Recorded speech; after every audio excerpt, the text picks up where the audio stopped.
Hi, Emily. Um, Thank you so much for your video. I've only watched the first 3 minutes of it so far, but I just want to say right now, as I've watched it, thank you so much. I really feel complimented that you would say so many nice things about me. It really is a true blessing to hear from you. To tell you the truth, the marching band meet and greet is tomorrow, and I've been really nervous about it in the sense of, being accepted and stuff, and having friends and having a good time at it. And just for you to hear how I can just go out of what quote the comfort zone is, it's just so amazing to hear. So thank you so much. I'm tearing up a little bit right now, but thank you so much. This is exactly what I was talking about, how God can work in our lives in ways we don't even know. So here you're just telling me how I'm such a bright light, and I'm freaking out about something, and God gives us the perfect timing. So thank you very much.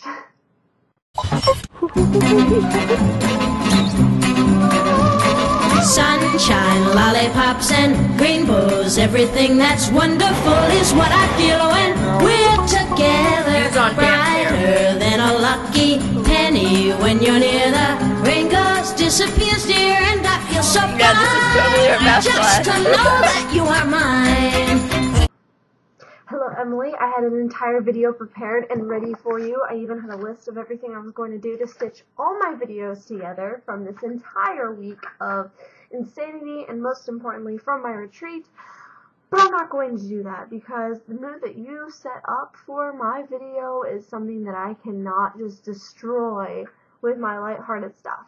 Now, I'm not saying that lighthearted stuff is bad, but there's a certain element of if you're talking about something serious, I shouldn't totally change the subject and talk about fake mustaches. You'll hear about that later. I'll probably post that as a video whichever day you want me to do that. Just tell me that. By the way, give me a punishment. I deserve one entirely. I have been awfully late, and you do not deserve to be as delayed as I've been. Your punishment is going to be doing all the whole weekend. Do not sacrifice your life for that, but you need to punish me. Do not make it painful. Let's make a pact right now that we'll never give each other painful punishments, but you need to punish me. Do it and make it swift, because I can't handle it. And I just really wanted to talk about a lot of the stuff that you talked about in your video. One thing I wanted to mention was a really good idea that I really like, the way that I just mentioned and right before this, about, being so kind to people, was really amazing. Just how you could compliment me. It's amazing opportunity that God provides, like I said. And I think the most amazing thing to me was, just how we call it affirming, at our church. We do a thing called affirmations, which is an idea where you basically write out cards that are really, really sincere. And I told you about it in the last video, and I think that's just really awesome. And, it doesn't have to be a formal card, but just how people can just tell each other that, and just know that you really affirmed me in your last video, just talking about me. And I want you to know that although I'm sad that you moved away, and there are still some times that I look and I go, oh my gosh, why did she ever have to move? But at the same time, I'm really amazed at how much you've grown. When you came back in November after being away for a couple months, I could tell you were different. I think that was when you started joining youth group a little bit more, or maybe it was after that, but just and especially when you came for my solo competition, you seemed really different in the sense that, I don't know, there just seemed to be more, how if you're talking to someone who's Christian versus someone who isn't, there can just be a difference in maturity. And we've always been best friends, and we've always been hey, heart to heart and everything like that, and it's been amazing, but it just seemed like the connection that we had before was just made a million times stronger. I didn't think it could get stronger, but it did. And I was just wow. I think something's really changed in Emily. And it goes along with how it says that, with God we are made a new creation. And I truly believe that God has really strengthened your faith. And I'm proud of these videos, I'm glad that people, watch them, whole 10 viewers. Most of them are us, but I'm really proud that, you know, we are so deep with each other that we talk about stuff that is so amazing and so uplifting. And so I just want you to know that, honestly, you are a light. I have some friends right now that are struggling with a lot of issues with wardrobe with their parents, especially with looking pretty. One of my friends was even told by their parents that they will never get a boyfriend unless they start dressing better. And, you know, I honestly would think of you and the impact that you had on our school, and that still continues today, about, you know, having a very lighthearted attitude about everything, about saying, you know what, it's okay, who cares? You know, I'm not trying to get attention by what I do, but I'm going to have fun if I want to. So if I'm going to wear 4 skirts, I will. If I'm going to make a pogo stick out of my head, I will. And, you know, to this day, you still inspire my life. And I really hope that you know that these videos impact my life in such a way that you don't even know.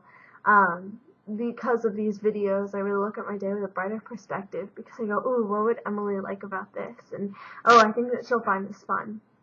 The other thing that happens is I find myself really, like, full of joy, just seeing them. This is honestly one of the highlights all the time of my day, because it's like, it truly, no matter what happens, you know, how far apart we are, it just really shows that connection, I don't think, will ever really go away.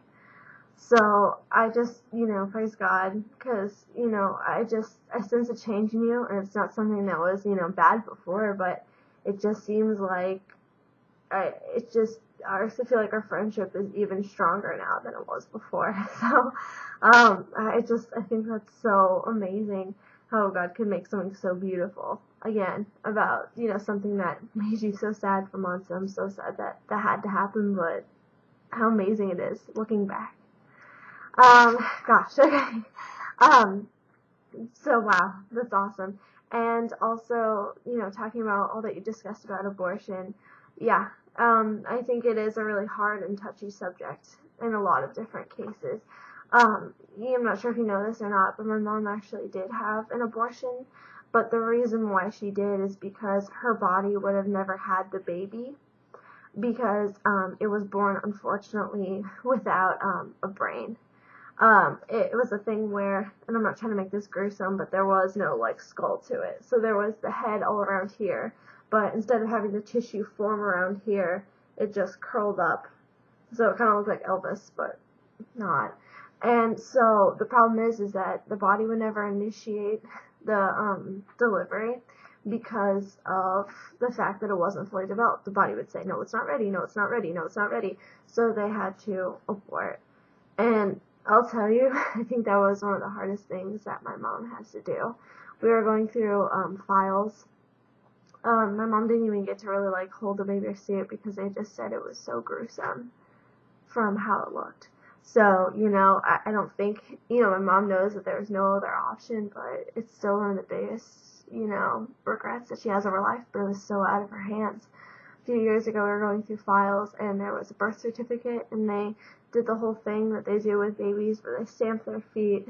I don't understand it, because I haven't had a kid, but when my mom saw it, she just started weeping. And it's just so weird how she could just, like, love someone she's never even known. Like, she never held him, she never, you know, touched him, but just that bond that was made that had no verbal communication, I can't even understand it, but it's real. And, you know, it's like, you know, I mean, you know that my mom's mom passed away years ago, and she's still sad about it, and that still makes her tear up sometimes, but she still talks about it. But whereas it's like with this baby, there's no, like, resolution exactly. And part of it, like we were talking about with someone, in fact, like in August, and it brought her to the point of tears. And then we were only talking about it for a couple minutes, so oh my gosh. So, and that's why our church goes through certain things, like, to go against, like, you know, abortion and stuff, to give education to moms, because here my mom didn't even know her baby, and it wasn't even what she wanted to do, and she just completely lost it. So imagine someone who wanted that to happen, how much guilt they would feel. And I don't feel like anyone should ever deserve that, knowing that there's always another choice. So I think that's really amazing of what you've done and everything, and what you've learned. Also, I'm really glad about how much you love Philip Neary and the theater and stuff. You know, I really respect it, and I incredibly miss doing speech team, but, you know, I guess what's been kind of hard to me, and this is no insult, but it's just some of the people that you get thrown with and stuff within the theater department sometimes makes it hard. I don't know what it's down like in Florida, but I guess I feel kind of burned from one of the musicals we did a while ago, and I don't try to take it personally, but sometimes I kind of look and go, I would have been really good for that, but I guess it's okay then, you know, I'll kind of get over it kind of thing. But, yeah, so, you know, I'm still looking for courage and stuff there, to be able to work out what I want to do. And, you know, for me, I really love it, but I guess it's just sometimes the people, they don't have the same focus that you do about just having fun with it and rejoicing and using the talents that God's given you. Some people kind of believe that the spotlight belongs on them. So I'm really glad that you're humble and that you always see where your credit comes from, Emily. That's another thing I admire about you. Well, Emily, I hope that you have a great weekend, and I look forward to seeing your videos, but don't feel pressured to put them all up. But if you want to, go ahead, because I love them. Alright, according to my count, we got 48 days left. So DFTBA, and I will see you then. Now, remember to stay happy. Yeah, this is terrible. I need to edit this. Alright, now remember to always give praise to God and everything like that. Find the little things in your life that you can do. That's what mine is based upon. My mama finds breaks in traffic and then she's like, oh, praise God, because she prays to Him. It's a continuous communication with God. That's all what it is. So just find those little things to say, oh, praise God. Whether it's an A on a test or an F on a test. Say, oh, praise God, that this is not the only thing in my life that I care about. Alright, Emily, well, I hope that you have a great weekend, DFTBA, and I will see you in 48 days.